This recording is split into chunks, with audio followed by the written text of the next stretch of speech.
kind of dark back here. Igele nua did the wadasawa kira hard day yunjo. There you go.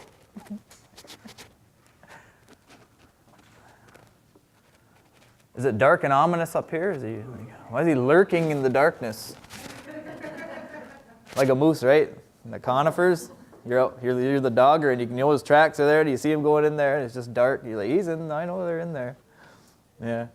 Okay. Sego, de guardano herdados. Wagadun haherde giganto non dizawawe. Danone giga, ne yaskagande akia choriat dana. De guardano herdados. Isene ziwa hunka. Yori howana gina hoada. Ne zeni hobi hunhatje. So I just wanted to welcome you all here today to this session, which is my last session. Clap, applause. And just wanted to say thank you for coming to listen. Also to our native speakers who are here, great thanks to you for what you carry. And if you haven't, who's been in one of my sessions yet already? Okay. And so I am Deho, it's short for Tehotakerá tonh. I am Wolf Clan. I grew up on the Tyendinaga Mohawk territory, which is surrounded by Ontario, Canada. I moved to Six Nations of the Grand River territory, where my wife is from, about 17 years ago, and that's about an hour's drive west of Toronto. So what I want to talk about are using some kind of assessment to determine how well you can speak your language, why that's important, how it can inform your learning process, how it can inform the way that you interact with your native speakers, how it can inform the types of language planning that your people in your community or your family in your house will undertake. This is absolutely critical to know where you're at in order to decide where you want to go. It's kind of like if you were in the bush. Let's say we were out hunting and you dog that moose out and he comes out and you hear boom, shots are fired, and they're on the radio and say, oh, moose is down. Well, now I have to get out of the bush. So before I take a step, I'm going to kind of look around to see where I'm at. And so that's what this session is about, determining where you're at. So we're going to look at these oral proficiency interviews, which is essentially a video recorded conversation between a speaker and a learner. And it's very structured. There's a very specific process on how it goes, and I'm going to eventually go over that. The process is different for adults and for children. And I will tell you why in a little while. Those of you who teach or work with children and have worked with adults, you're going to understand exactly what I mean. And so there are also challenges to delivering these proficiency interviews because they're made for world languages that have millions of speakers. English, French, Sanskrit, Yiddish, Korean, Japanese. Well, they have these great big countries full of millions of people where all the media, the newspapers, their internet sites, everything is all in their language. And for most of our languages, we don't have that. And so at the end, I'm going to ask you what you think one of these assessments could look like based on who you are as distinct nations of people, the character and quality, the type of language that you speak, how you recognize achievement in your culture and society, and the way that you view supporting learners. So this session we're going to talk about what are oral proficiency interviews, what are OPIs useful for, how, when, why are OPIs conducted, recorded, assessed, and reported, how are OPIs different for adult and child language learners, and what does culturally relevant proficiency assessment look like for your language. So I come from a place called Six Nations, and there are 6 nations of people there. At one time, there were more than 10, and all those 10 had speakers of their languages. That is now down to 3. Ne Ganyakehaga, Onondakehaga, Gayokohaga. Seneca, Oneida, and Tuscarora have no speakers left at 6 nations. Now, Mohawk, I'm going to get to that in a minute. Our languages are polysynthetic like many of yours. They're comprised of all these little parts and pieces, and if you change one little part or leave out one little part of the word, it doesn't make sense, or you totally change the meaning. English doesn't have that. Most other world languages do not have it to the extent and degree that we have. The most complicated languages that these active fill OPIs are geared towards are considered these class 4 or class 5 languages that take 2,700 hours of full-time instruction to master to get to this advanced level of proficiency.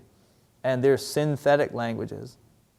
And our Ungwehunwe languages aren't even on the scale yet. And they're polysynthetic.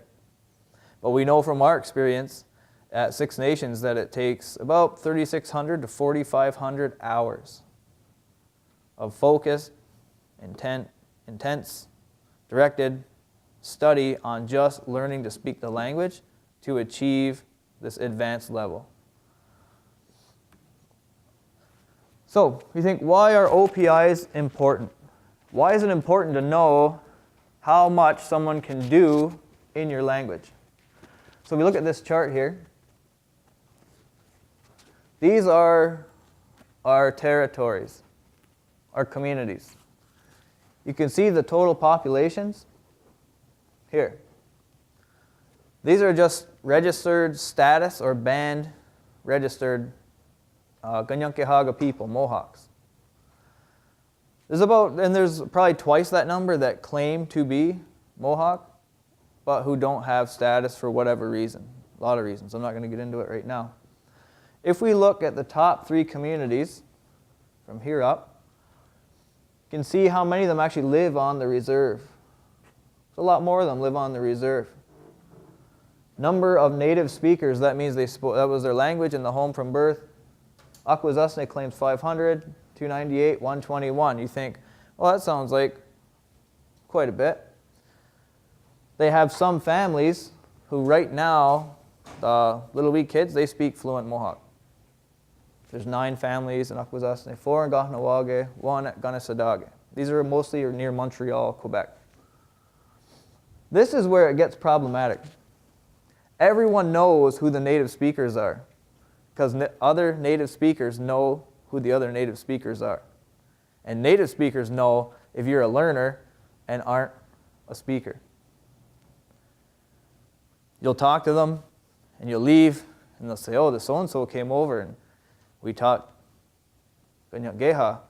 Oh, they're learning, they're coming along.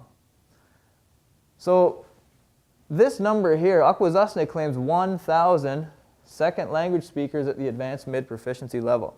Now you see this little number here. That looks great for proposals.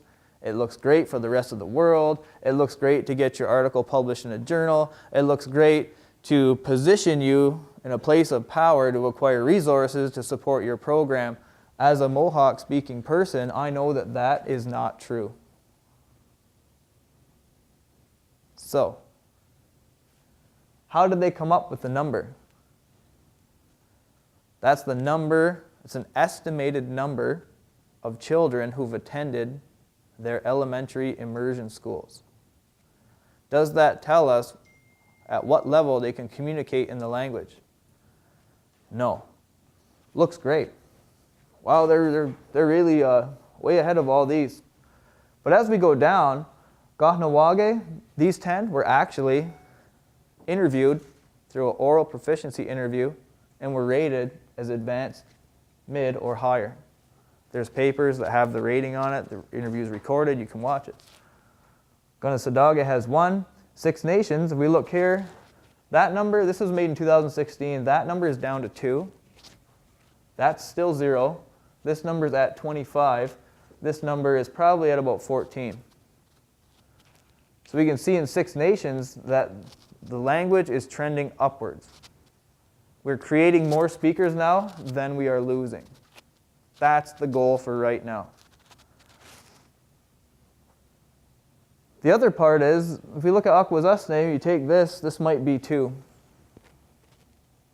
in reality. 2. That number is lower now. They are still trending downwards. They're still losing speakers and they're not replacing them. Gahnawage is losing speakers, but they're replacing them. So they're still kind of trending downwards in number of speakers. So you think, well, why is it important to know all this? Well, if we know in 6 nations that, wow, they're creating these second language speakers, they're replacing their native speakers, what are they doing? Should they be doing the same things at 6 nations that they're doing in akwesasne? That's where it's important to know your numbers. We see Wata, that number is now down to 4. This number is still 1. That number is still 0. This helps you plan. We know in Wata, with only 5 speakers left, or 4, in 1 second, this guy needs to be spending all the time he can documenting their language because their dialect will be extinct. My home reserve of Tainanega, 0. It has been that way for 20 years, and that's why I had to leave my home community to move to another community to learn to speak Ganyanggeha better. So we know in Tainanega, we were not going to spend a lot of time on documenting the language because there's no one to record. So we know that, okay, 6 Nations has 21. Wow, they have 25. Look at the kids they're raising now, they're speakers. Wow, what can we do here? These numbers will always stay that way, and then these numbers will continue to climb. We know that in all of our Mohawk communities except for these 3, the bottom 3 are going to lose all their native speakers in the next 10 years. So we have to plan for that. So at 6 Nations in particular, on reserve 12,606 Ongwehongwe people of the 6 Nations. Highly proficient speakers of Ganyanggeha, 0.001%. So this is one of our last native speaking elders here, Degakwa Ima Johnson. And this is the first language speaking child raised by a second language speaker in 60 years. So this is my oldest son, Dehanarakas. He's mean mugging it, right? We were picking raspberries, I just took his picture. And so, again, we look at these wonderful charts. And when the state has said, okay, Alaska, Ongwehongwe people, we're going to recognize your languages. Okay, what do you need? So your community is thinking, what do we need? What do we do? Well, let's start an immersion school. Is that going to work? I don't know. Everybody else has them. Let's just start one. Let's have a master apprentice program. Why do we do that? Leanne Hinton's cool. She's real famous. The route works for some people, I've heard. Let's do it. Is that really what you need? We don't know. But the state's going to ask, whatever you do, what are your results? We're not just going to hand over $1.5 million and ask you, say, here you go, Tlingits. Take this $1.5 million, do with it as you please. They're going to have reporting requirements. They're going to want to know what you did with that money and whether or not you were quote-unquote successful. So for the last, I'm 41, I remember when I was in my 20s, success was just speaking the language at a place outside of a native speaker's home. Success was just starting a school where Mohawk was the language of instruction. That was success then. Times have changed where I am. Our people are demanding that we create speakers. To say we see it's possible because we can see these people walking around speaking Mohawk, we can hear it, we know what happens. So we need a really good way to report our efforts. It's good if we can align that way to report with something that's already established that the rest of the world recognizes. That doesn't mean we have to follow exactly what they're doing. It also means we can all make it our own. That's why it's important to have these sorts of numbers. Same thing here, advanced, mid, or higher. Cayugas. How many second language speakers do the Cayugas have? 104 people. Mostly their teachers and learners said, oh, 53 to 200. How would you determine that? That's the amount of people in our programs right now. Does that tell you how much they can speak or what they can do in the language? Does that help those learners plan and guide their own learning process? No. Symbolic proficiency, they can recite, memorize speeches, some of them very long, very eloquent. Do they know what they're saying half the time? Not really. So I asked my people, who is a speaker? If you want to go hunting, you want to know what you're hunting for. You don't just say, I'm going hunting today, and say, I'll just wander around a bush. Say, well, what are you hunting? Oh, I don't know. Because if you're hunting moose, then you go to a very specific spot. If you're hunting whitetails, you go to a very specific spot. If you're hunting wild turkeys, you go to another spot. Partridge, you're going to another spot. You're going to do different things because the goal is different. So we ourselves decided who a speaker would be. So these are people who don't speak the language as their first language, become speakers. They achieve this advanced mid level of proficiency. They can interact with speakers, native speakers and learners. They use the language to communicate out of necessity. They want to to tell you how they think and feel in their language. They're working, the expectation is that they're going to speak like native speakers. All the research I've ever read says that that's almost impossible, but that's the expectation, that you will sound like a native speaker.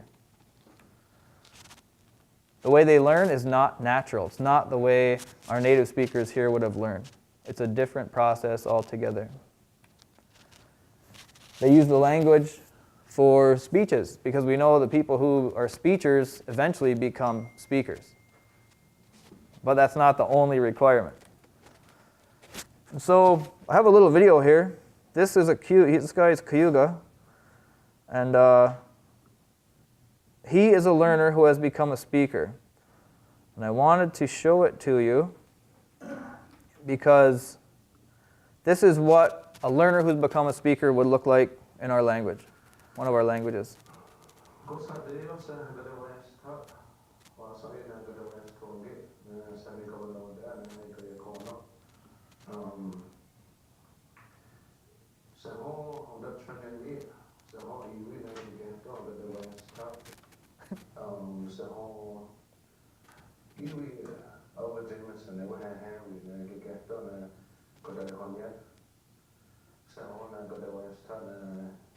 Number 11 school. That's a gig saw. They were on it. Tani de la Tona,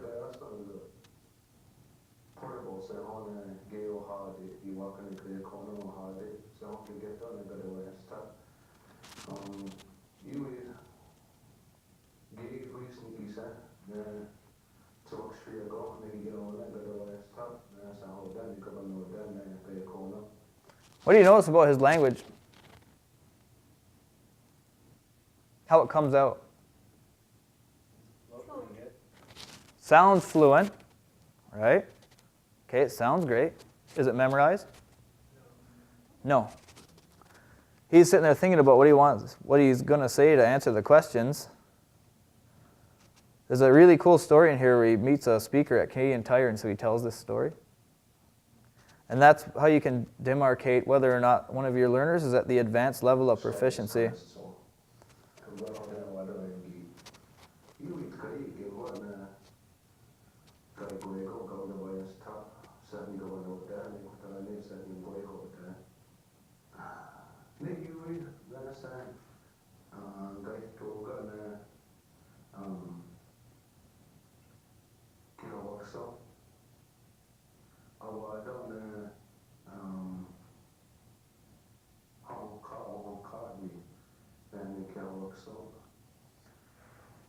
I'm going to try and find it for you.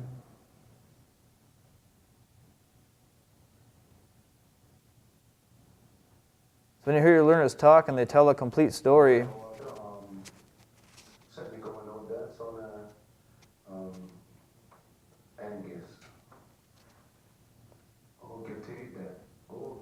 Here it is.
He told that story in different time frames.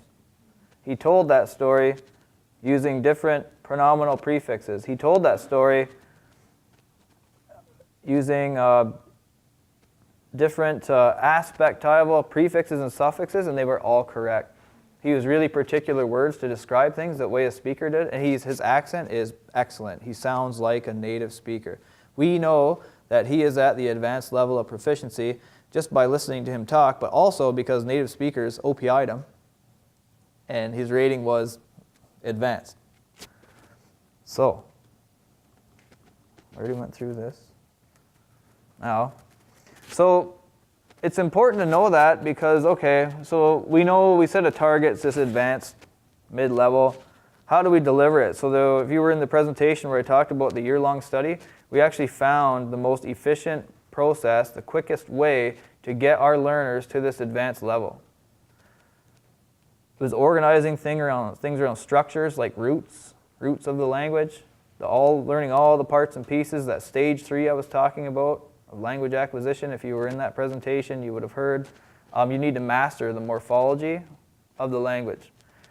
That is best delivered through the interactionist approach. No pens and papers, no books, no desks. You're interacting, you're speaking, you're acting, thinking, you're watching, listening, you're moving, doing, all these different ways to teach. Then you're being engaged in language tasks, and then you're constantly being pushed to break down. You have to push yourself. Then your teacher picks you back up with feedback. If you were in that presentation, you would know what that was about. And then to evaluate your overall progress, we can use oral proficiency interviews.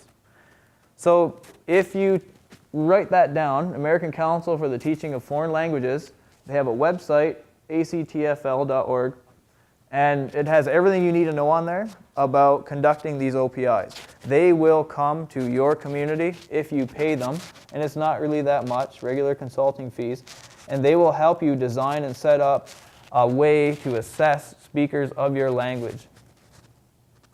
They will come back and they will help you determine which components of your language are needed to be mastered to be at the advanced level. They'll come and help you do all that. They've been doing it for the QGAs now for the last 2 years. It's awesome. So what do these active-fill OPIs measure? Functional language ability. Was Arnold, was he just telling a memorized story? No. Was he reciting a memorized speech? No. He was thinking on the spot. He was trying to tell me about when he met this older man who spoke Onondaga and how they had this conversation in Canadian Tire. It's a hardware store. Use the language for real-world purposes. It doesn't measure what you know. You never heard him say, now I'm going to say the perfective, cislocative, translocative, prefix, suffix, affix combination. He's not talking about the language, how it works. He's talking in the language. When we teach, that's what we want to do. We don't want them to be linguists. We want them to be speakers of our languages. The linguistic terminology, leave that way over there. It's hard enough just learning to speak. It shows us what they can do in the language and also what they can't do. Assessment, ideally, for any of you who've been teachers for any length of time will know, we want assessment to show us what they can do. so we can celebrate with them. Right? Who was in the session where after every little achievement we were clapping and high-fiving and, right? You want to celebrate and build them up. Guidelines describe what a language user can do at one level and cannot do at the next higher level. So if your learners can't manipulate all your tenses and aspects, if they can't manipulate and change around and use properly all those pronominal prefixes, if they can't properly negate your words and your various time frames, they are not at the advanced level of proficiency, in our experience. Intermediate. So we have a whole bunch of learners, hundreds of them, who are at the intermediate level, who can't surpass it because they haven't mastered the structures, the stage 3 of the language. A lot of our people are reluctant to teach the structures of the language in such a way that helps our learners move through, because they say, that's not how you teach the language. That's not how you speak the language. That's not how I learn to become a speaker. So there's some resistance to it. And the ones who resist, the organizations and the programs who don't take up that stage 3, they're learners intermediate or lower. The ones who take it up, advanced or higher, and in a really short period of time. So you think about active fill, and you hear me saying it a lot, and you say, okay, well, what is it? So basically, they've changed it to a spiral, this graphics from a couple of years ago, but novice, intermediate, advanced, superior, distinguished. Native speakers will never be on this cone because they're not second language learners. OPIs are for second language learners. Clink it's not your first language, then you would use this. Clink it's your first language, you would not be on this. So, novice, you can talk about yourself. You sound like a parrot. Words, memorized phrases, lists of things, simple answering, asking questions. Morphology, you have to take this into account. What word building skills do they need to master to come to the intermediate level? Then you get to the intermediate level, they can talk about daily life. All the things that go on in the house, all the things that go on in the school, everything that goes on between people who have relationships with each other. All this stuff is intermediate level. And aside from that, there's also all the mastery of the structures. Morphemes, phonemes, is their accent starting to develop better? Are they starting to sound more comprehensible? Do they sound more like a speaker? Then we go to advanced. And this here, they can talk about themselves, family and home, community, job, nation, your culture, your traditions, those kind of things. They can narrate all the major time frames. They can handle a situation with a complication, meaning a situation they've never been in before, interacting in the language. They can handle that and they can communicate effectively. That's advanced. So these active field people will come and do a 5-day training and show you how to conduct these OPIs, how to recognize. So in the OPI, what they can do. What they can do consistently across a bunch of different topic levels. Then you're going to push them up to see where they start breaking down, where they can't hack it. It's like if you send someone up a tree, some can go right to the top, others will get so far and they just kind of look around and start shaking. Okay, bring them down, bring them down, bring them down. Same thing as this. So I want to talk about the structure of the OPI. So you see this guy here, he is limbering up. He's warming up. So if I'm sitting there with someone, you can get online after and type Actively OPI example. YouTube has millions of them in a whole bunch of different languages. You can check them out. So you're sitting there and you just want to warm them up and say, hey, you talk to them at a level you know. They would be comfortable. Like, hey, how's it going? What's your name? Where are you from? That kind of thing. Small talk, basically.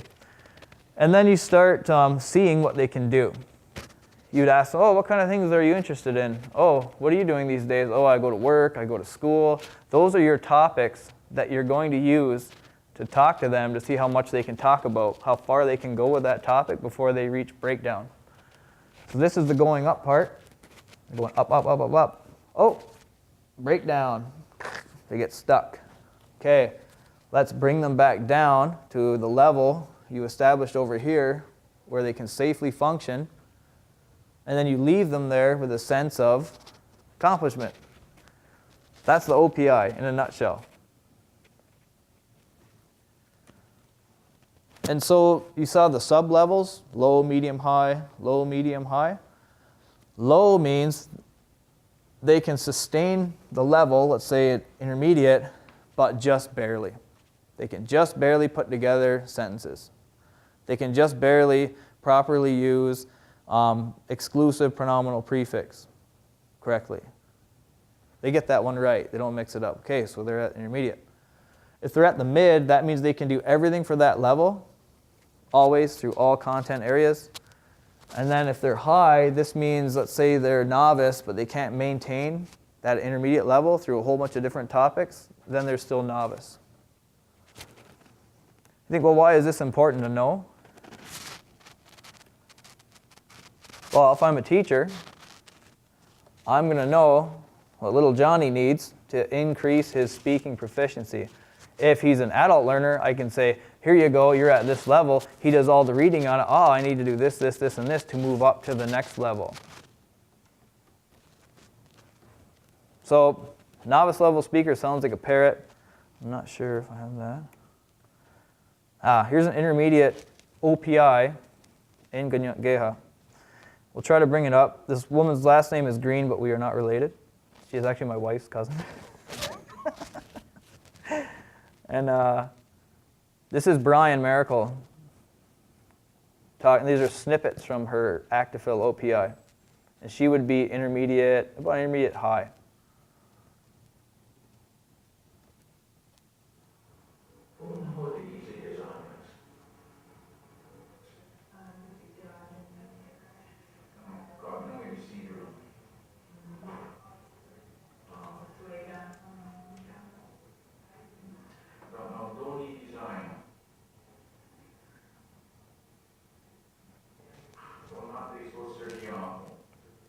She was in the elementary immersion school, 10 years.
Does she sound as fluent as Arnold? No. Does she sound fluent though? Sounds pretty good. You wouldn't be able to, you don't understand what she's saying exactly in Ganyak Geha, but I do. And the reason that she's intermediate is because she's making a couple of mistakes with aspect, with tense, with the forms and manipulating the words. But she's only been in the adult immersion program for 6 months. The focus on the immersion school at that time was children sit and be quiet and listen. You do your work.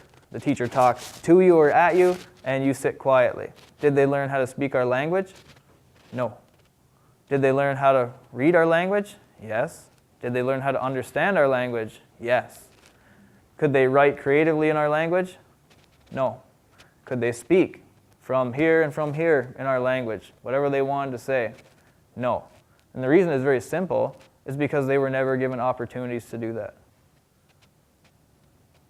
And so this informs instruction. If you want your students to talk, then they have to be given opportunities to speak about the things that interest them. If you just always listen to someone speak your language, it's going to be the same thing as the kids in the immersion schools. Be very good understanders. Can you talk? No. So, we're going to get out of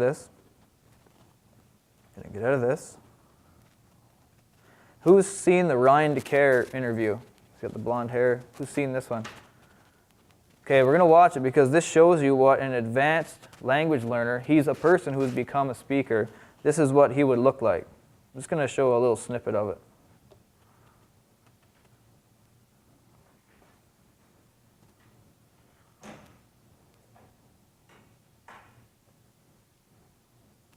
He currently works at the University of Toronto.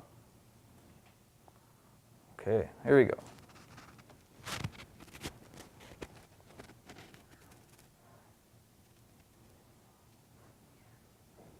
Has anyone seen this? Is that the one with the dog poop? Yes. Okay. We'll let it roll for a bit.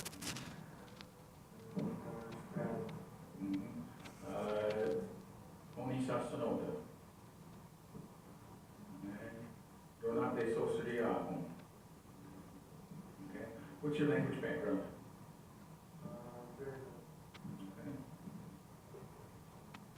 Okay, what can you say in language? He just asked him those questions.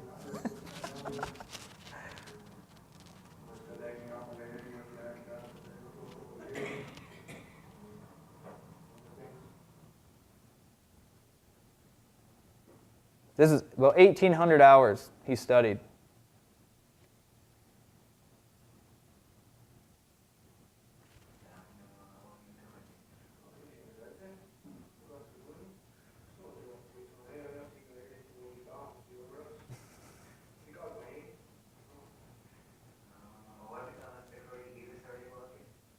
So this is an OPI.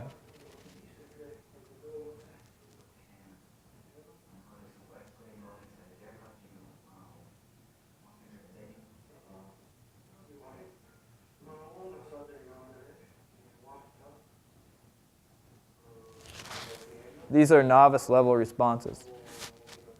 That's about intermediate level response. That's advanced.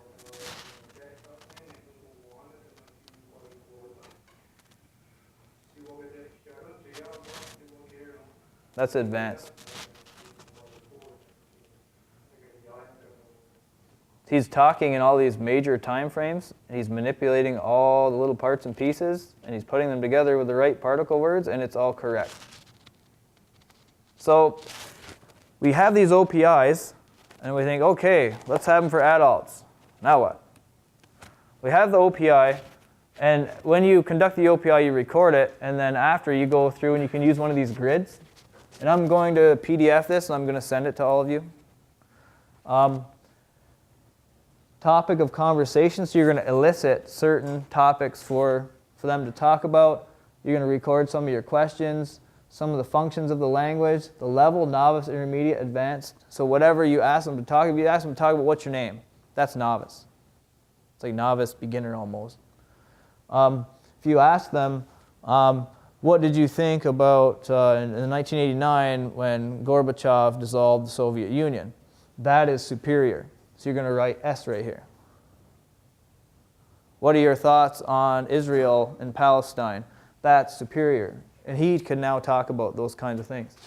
And then the quality of the performance, this would be your low, medium, high. Your levels, like barely hanging on, very comfortable, almost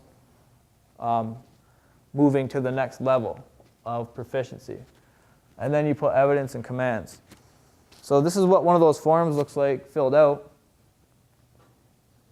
And so this was a person after the second year of Ungwana Ganjokwa. You can see the dates up there. The interview was 30 minutes long. Her and I had a 30-minute long conversation, all in Ganyanggeha. Her rating was advanced high. And if you look at, let's take charcoal art. That's a very specific topic because she said she went to school to be an artist. And describe charcoal art for me, please. So I know she can describe things, which is an advanced level skill. So that's why you see describe here. I had theorize. It's a superior level skill. Does not meet. She couldn't maintain it. She kept falling back down. She kept stopping and pausing for words. That tells me that she's not at the superior level because she can't maintain that level of conversation. If we look here, you can see, okay, what could she maintain? This one was advanced, that one was advanced, that one was advanced. And that tells me this one, advanced, superior. And you can see where she fell down. Lacks of specific vocabulary to describe. Lack of specific vocabulary to describe. What that tells me as a teacher is she just needs more time to work with the content areas that interest her in order to improve her speaking proficiency. We aren't all interested in the same things. We're not all going to talk about the same things. How this informs instruction is you need to give your learners time to talk about the things that interest them. I taught a course, third year in Brian's program a couple of years ago, and the students were talking about all these things I know nothing about. Pho, pho, Vietnamese noodle soup. The skate park, all these different, all these technology, all these things. I know how to talk about it, but I don't use those things. I don't talk about them ever. It's not who I am, but that's who they are. So as a teacher, you need to meet your students where they are, recognize who they are, and help them, lead them to the place where they can acquire the language that they want to use, and then they're going to be more motivated to actually work through all the barriers, challenges, and become a speaker of your language. Now for children, it's different. Adults want to talk. Most of them are there because they're getting paid to be there or they spend a lot of money to be there, so they're going to try really hard. If you come up to a child who you don't really know and you try to talk to this child, what do? Look away, they might not talk to you.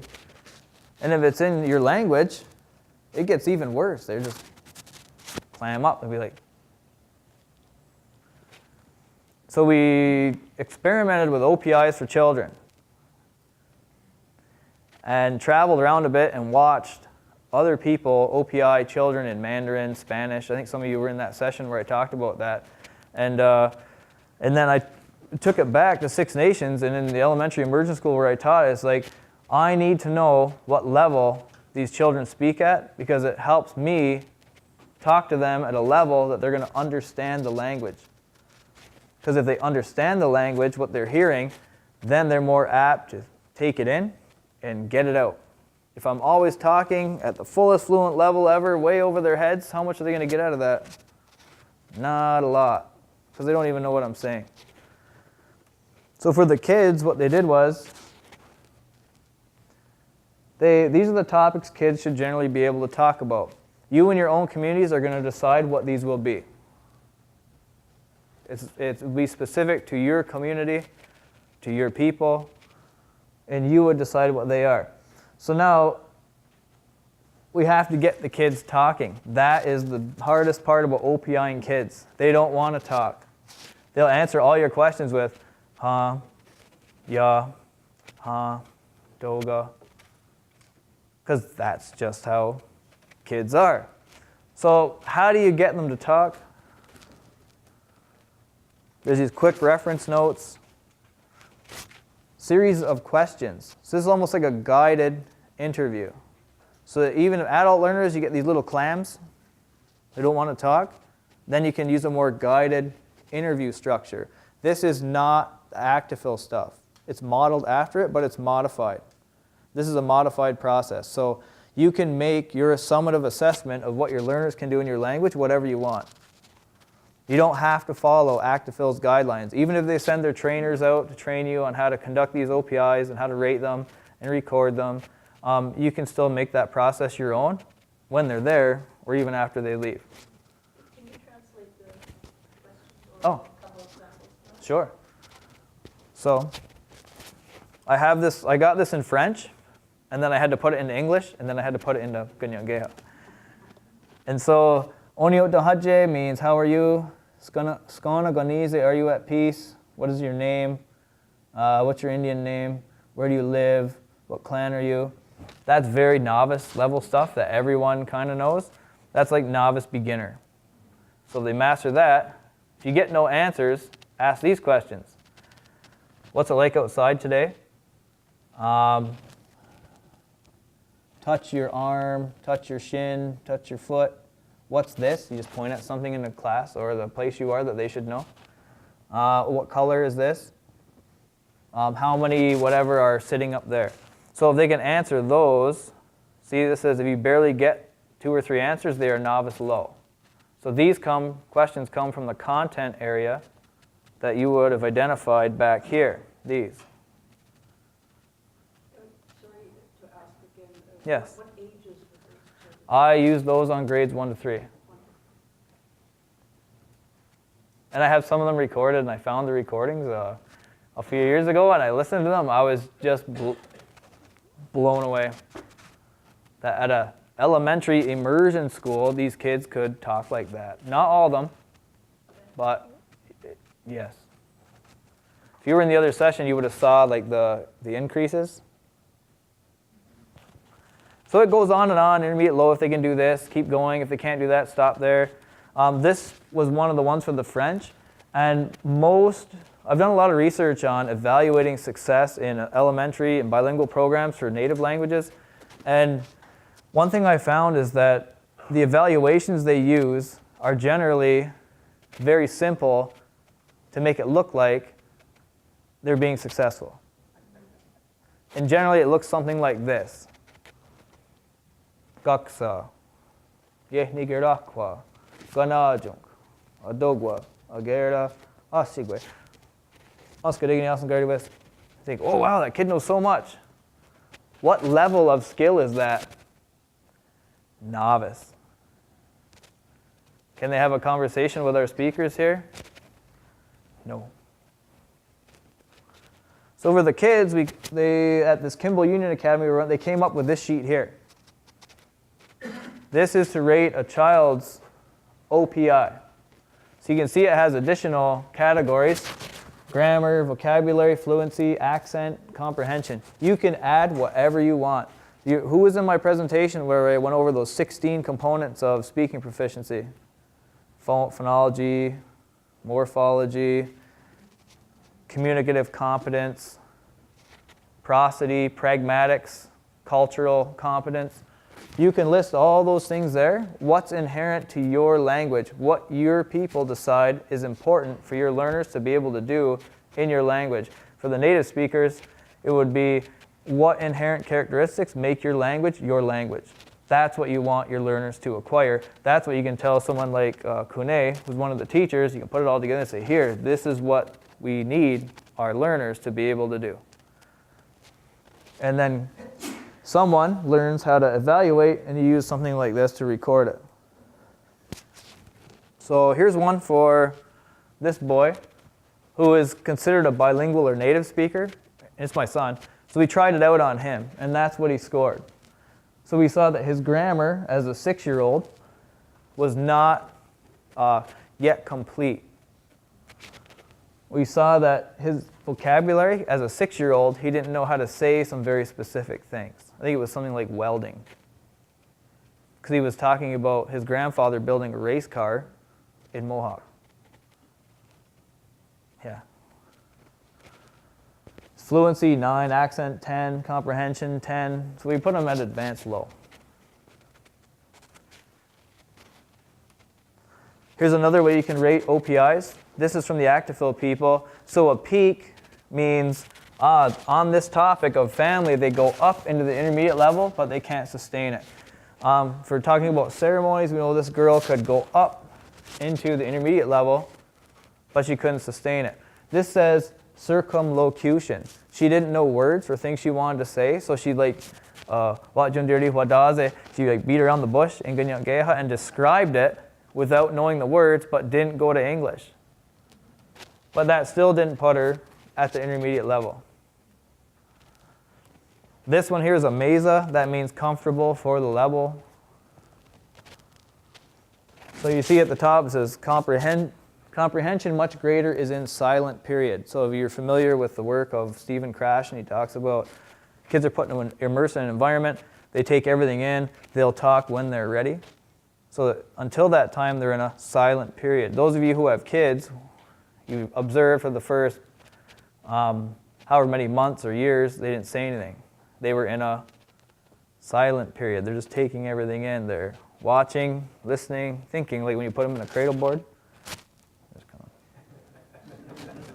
Our learners, it's almost the same thing.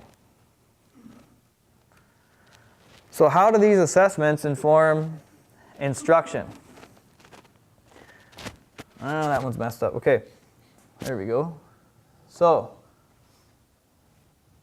if we want to get our learners quickly to this advanced level, all the research we've done indicates that a structural functional syllabus for year 1, 900 hours, delivered through interactionist approaches with a focus on form, like Brian's program, is the quickest way to get them through this novice level.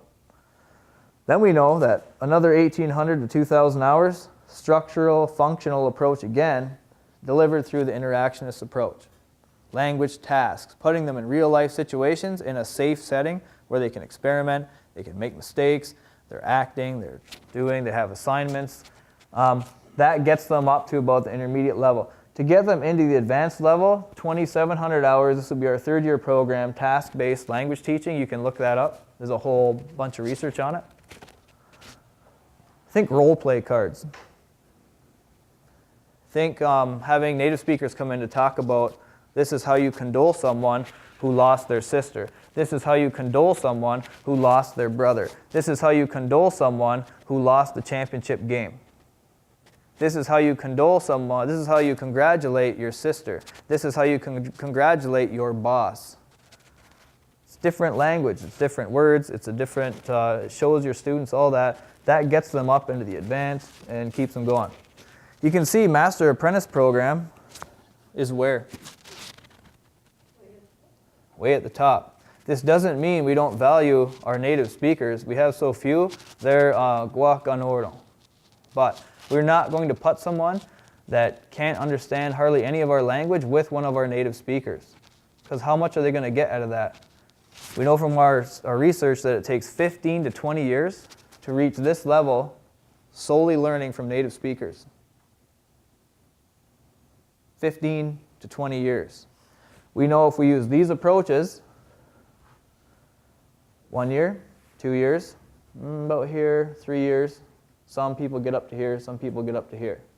Then it really starts to differentiate.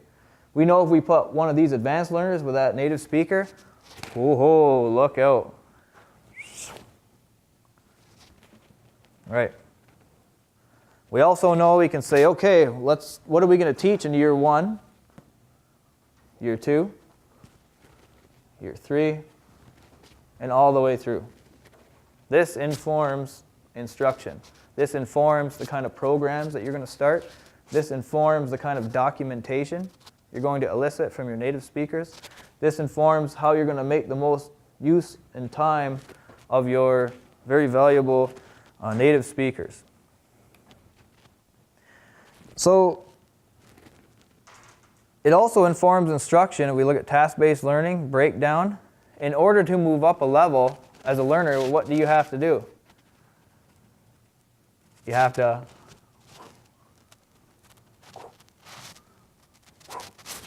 and your teachers and your speakers are there to push you, to say as much as you can, and then they're there to catch you and hold you up when you fall back down. That's what this does.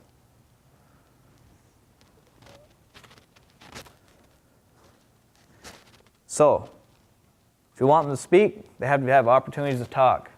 So, you want to engage your learners in conversation about anything. It's great in the morning when they go around and tell a story, but there's no interaction there. They're just telling a story. What would be 20 times better is if they tell the story to the class asks them questions, they share their own little stories. There's a native speaker there who then jumps in and models correct language usage for them by telling a similar story. Conversation. As a teacher, you want to get a topic for discussion. So when I taught grade 3, I never had prep coverage, so I'd eat lunch with them every day. And they would get their food, and we'd sit there and say, well, what's up with you guys? Kids are like, oh, I went to the Arrows game, lacrosse game last night. It's like, oh yeah, I was there too. Where'd you sit? Oh, I sat over here. Where'd you sit, Deho? Oh, I was sitting over here. Oh, I didn't see you.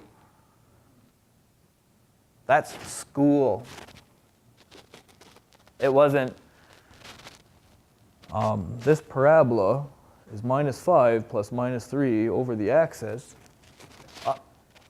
Where are they ever going to use that? So you can see we get the topic for discussion, and then I talk to San Jose. He's talking about the Arrows game. Then I'm talking about the Arrows game. Then my boy was there. He was like, hey, Ragani Iwa, he going to San. I saw him.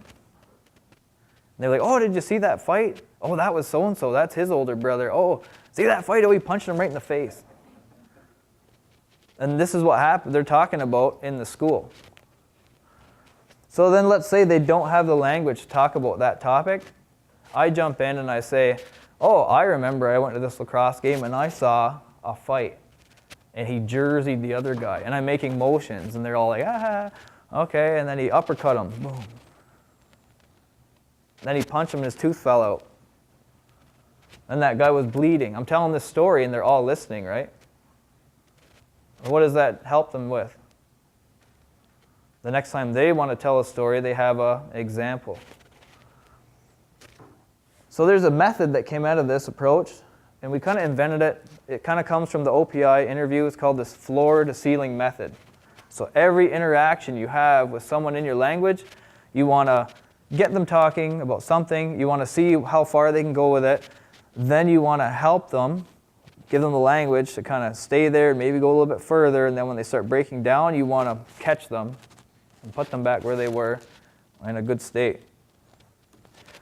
So this is exactly what I was talking about.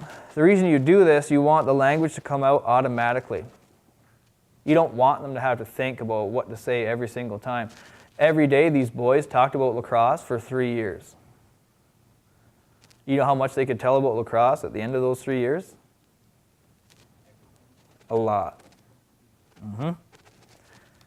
So in these elicited conversations, and if you've ever taken that Where Are Your Keys, I think that that dude talks about eliciting conversations as well. It's very similar, I think, to what he's trying to do there. But this one follows this OPI process. So you can see there's the warm-up where I just ask them, what's up with you guys? Oh, we went to the lacrosse game. Oh, and then the ball bounced in the crowd. How do I say that, Deho? Oh, breakdown. I help him with the language. He keeps going with the story. He feels good. Everybody else in the class has a chance to share their thoughts on it too. So there's the warm-up, level checks, establish the floor, what they can do, sustain their performance, the probes. So I'm constantly pushing them to say more, And how we do that is through question prompts. So if you know what Bloom's taxonomy is,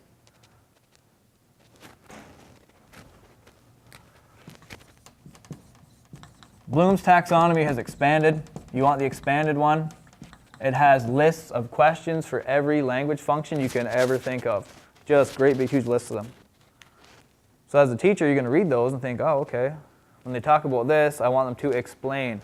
If I know little San Jose is at the intermediate level, I want him to do advanced level stuff, which is describe, explain. I know Tehotakerá is at the advanced level. I want him to go to superior.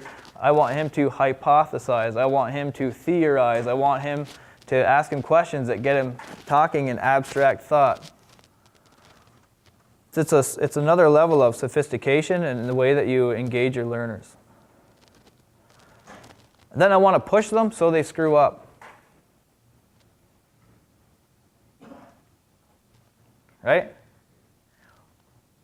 Oh, is that going to make me look bad as a teacher? No, I want my students to go to a place where they can't go any further. I want them to screw up. Then I can help them. Then I can give them the language. I can show it to them. I can act it out. I can think, okay, tomorrow I'm going to tell this story at this time. In our read aloud time, I have a perfect story that models the language for them that they need to be able to talk about that topic. That's where you take it in your instruction. The wind down, you can see the hooray, celebration. So when they mess up, if you were in the feedback presentation, you would have saw all this. So when they go to breakdown, then you provide feedback. You remember there was 12 different types of it? Who was in the feedback presentation? Right, it will be online. You can watch it. All of these things are related. So we have this. There was an example. We'll play the example. So, seems like not a lot of you were there. So what happens is there's input. So the child hears something. They try to understand it. They try to talk about it. Oh, they screw up. And you're going to be like, yes. Then you're going to say feedback. Okay, feedback means you're going to correct. You're going to give them the language, the skills they need to talk about what they want to talk about, and then it comes out of them through uptake. This builds automaticity. So we go to this one. Teacher and students converse. Teacher notices student error in speech. Teacher decides whether or not to provide feedback. You don't want to overcorrect children. Some adults can't handle it either. You basically need their permission to correct them. Or you'll have people bawling and running out of the room. And I've seen it. As a student. I've seen it as a teacher. That's why you need to know all of your students' level of speaking proficiency so you know how far you can push them. There's 25 minutes left. And then, so the teacher delivers feedback and elicits a learner response. If the learner does not self-correct, then you go back over here. You want them to self-correct.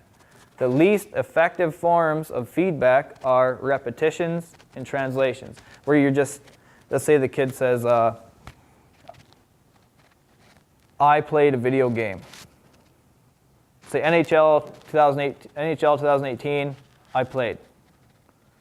You can say, what dek ji kwardekon? And the kid says, what dek ji kwardekon? Did that kid have to think about how to say that on their own? No, I force-fed it to them. That would be the least effective form of feedback, but that's better than no feedback at all. One thing I might say, if I know that kid can say that word, I heard him say it before, so I'll say, okay, NHL 2018, what dek, what dek ji kwardekon? You want to do something like that to prompt them. If that child does not know that word and you honestly know that they don't know it, you can let them finish what they're saying, and then you can just look at somebody else and say, oh, easy go oni 2018, what des ji kwardekon? Without centering that child out, those kids are so smart, they're like, oh, that's how I say that. Oh heck, okay. Done. Adults, same thing. So here's an example. The teacher asks the learner questions or makes simple statements to get the learner to clarify the meaning of an utterance. These ones here, clarification requests, keep the conversation going. They allow you to keep pushing these learners to converse. So questions for clarification requests, what did you say, what do you mean, I don't understand, can you repeat, which person, who, or you can ask them a question that reflects to them sort of the answer. So it sounds like this.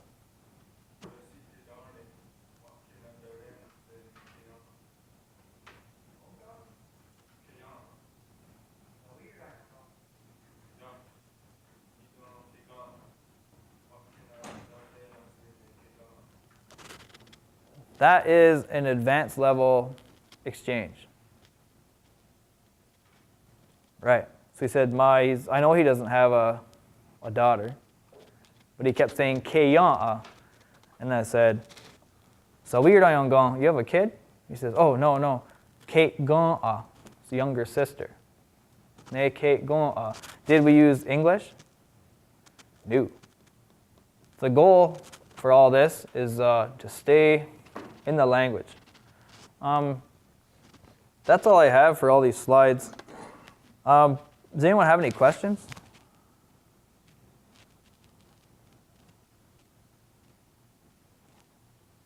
Is it a lot to take in all at once? Has anyone ever taught you like this? Okay. You can have someone come train your group of people, and it's advisable to have your students in there, your native speakers in there, and your teachers in there as well. Even an administrator, so they understand that you want your people to speak your language. You would learn together so you all understand the same processes. Yes? Do you record the OPIs with and for every student? Yes. Yeah, that's what I do too. Right. I find it's actually really useful, and it's something that doesn't go beyond me and the student unless they want to or get permission, right? But Right. I find it's actually really useful for both myself as teacher, and then if the student wants to review with them around the grammar, that's hard to kind of keep track on a single sheet and maybe more rate, right? But I Yes. think you can give much more precise feedback on what things they can do and can't yet do. Right. If you have a way to review it. Where do you teach? I teach, well, we've done these with in a couple of occasions. I mainly teach intermediate to advanced learners of Sabamoshi in Interior Salish. Oh yeah, where are you from? Skeetuston, near Kamloops. Right. So Gwetma. Yes. Okay. But I also teach and have taught Haida students, so. Right. Do they use them at Chief of Tam school? I think they're not really, I did an evaluation of the students at Chief of Tam actually quite a few years ago. Right. 10, 15 years ago, where we actually, Captain Michelle, whom you may know, and myself, kind of figured out how to do an OPI type assessment with the kindergarten to grade 3 or 4s, which sort of, I guess there's sort of a certain amount of stuff that makes sense, right? Right. In doing these. One thing that I found really useful in having the children, although it was hard to keep track, number one, to engage them in a play situation. That's kind of the relaxed moment Cool. at the beginning, right? Right. And then to have two students at the same time, instead of just a single one, which they, especially since I wasn't their teacher, they found that a little bit more taxing. Right. Okay. That would lead into this next question for all of you. We know that the Actival OPI is not representative of who we are culturally. Their world readiness standards don't reflect what we need our learners to master to go up through all the levels. So we have to make it our own. So how would you suggest that you would make this process your own? What would you add to it?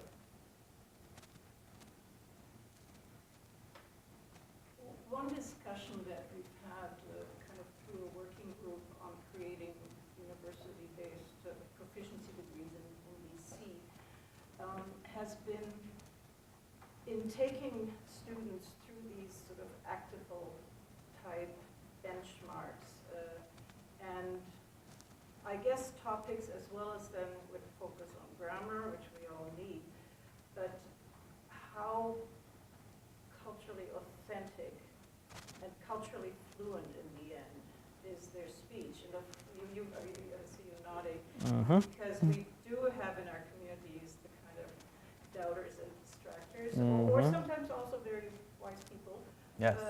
who doubt that this kind of external practical and to a degree proficiency grammar-based process can lead to like, well, cultural oral literacy, whatever we call it.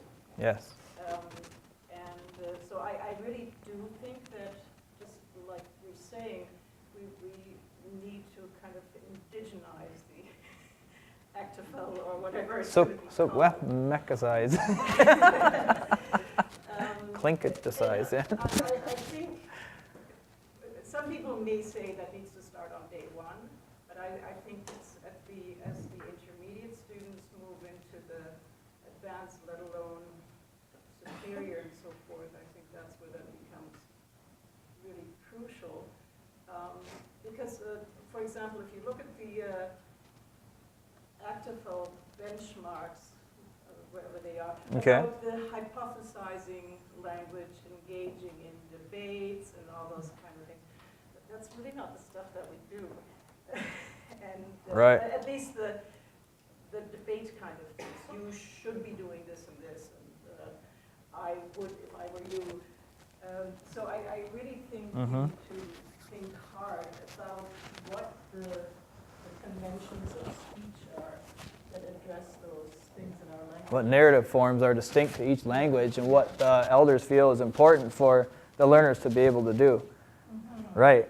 And sometimes it's hard because it is an abstract way of talking about it for an elder to just say it like this is how you should do it, but that's where we need to have the recordings and That's elicited. eliciting those kind of things.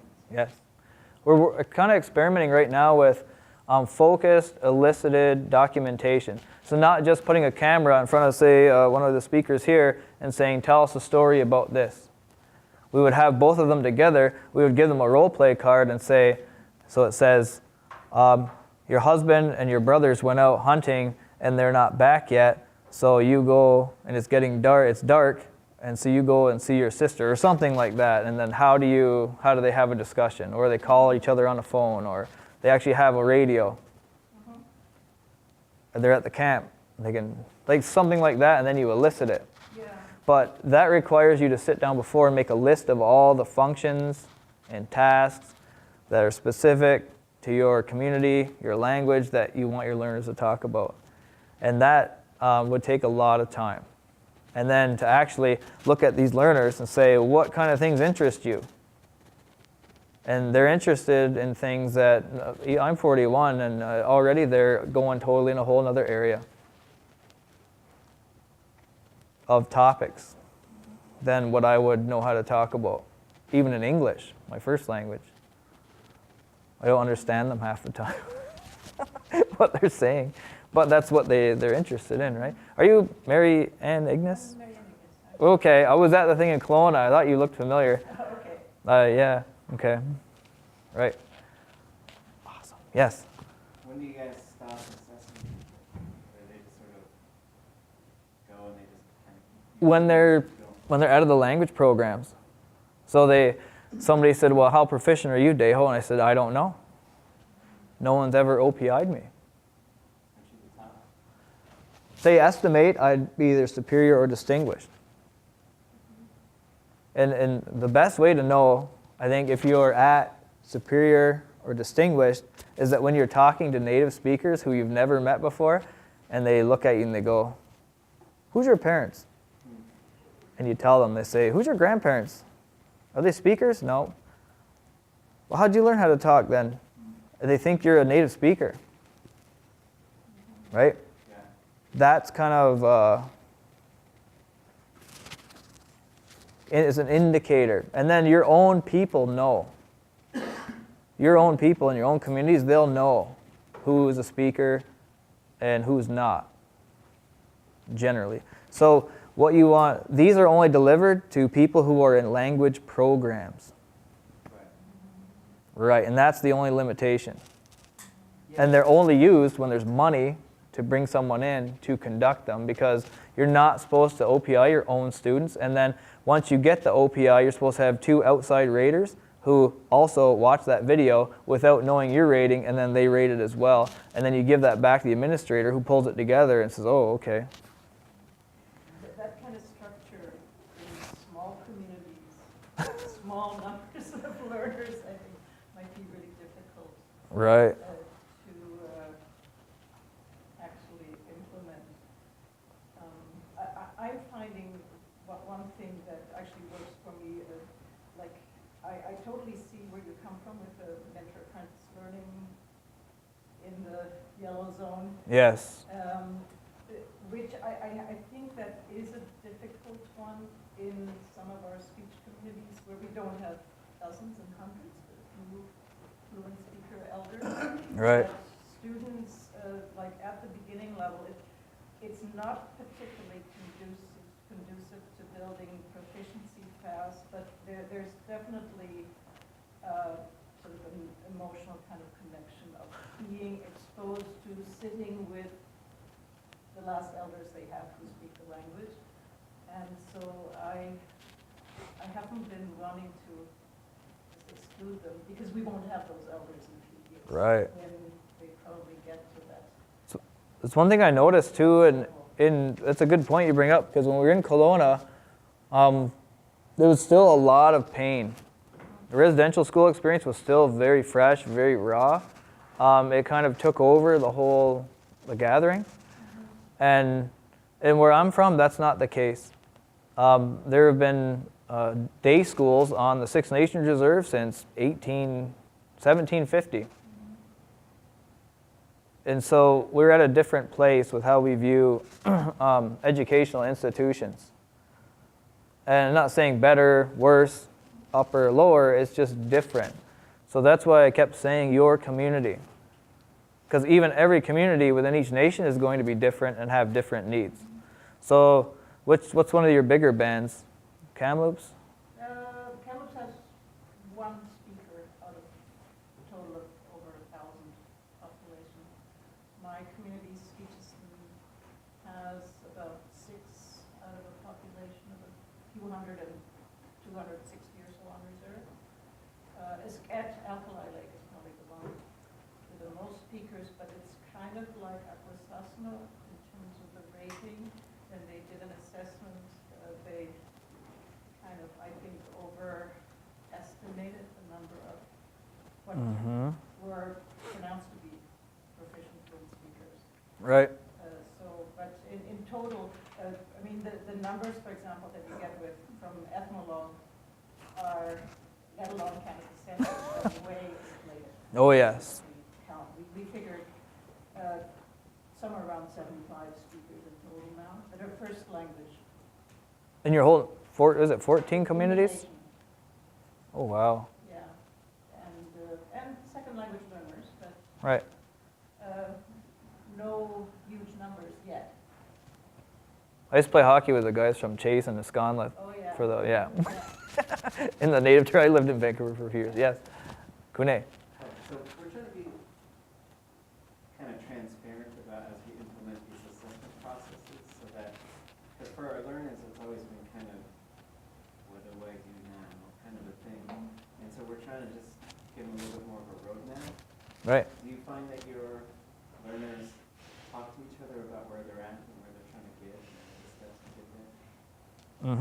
Always. And they ask us as teachers to provide them with experiences that will bring them up to this place, even on specific topics and content now, or functions. Like, how do I talk about so-and-so got married? How do I talk about we had this great big blowout house party? So-and-so was drunk and so-and-so was his designated driver. How do we talk about that? Yeah. Yeah. They asked for it. And you can hear them. Well, what was your rating? Oh, Doni za hrunka. That's the new saying. Doni za hrunka. How much do you speak? And instead of saying fluent or not fluent, which is horribly vague, it's I'm at the novice high level. I'm at the intermediate mid-level. Yes, and it helps in, I've always wanted to experiment with the third year and the first year by pairing them up like reading buddies. So you would take the advanced level learners and pair them with a novice level just to kind of help them along, because we have so few people who are fluent enough to teach that buddying them up like that, it's like reading buddies in elementary school. What do you call them? Clams? The ones who don't? They clams. Doug Wardere. How do you pry them open? How do you pry them open? Time and persistence.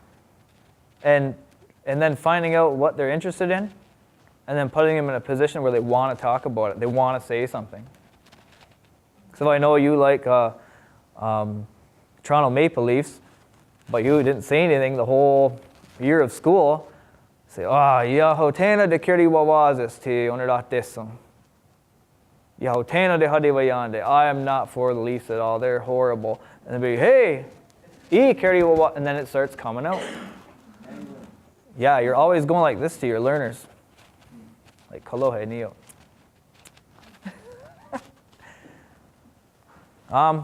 Any other?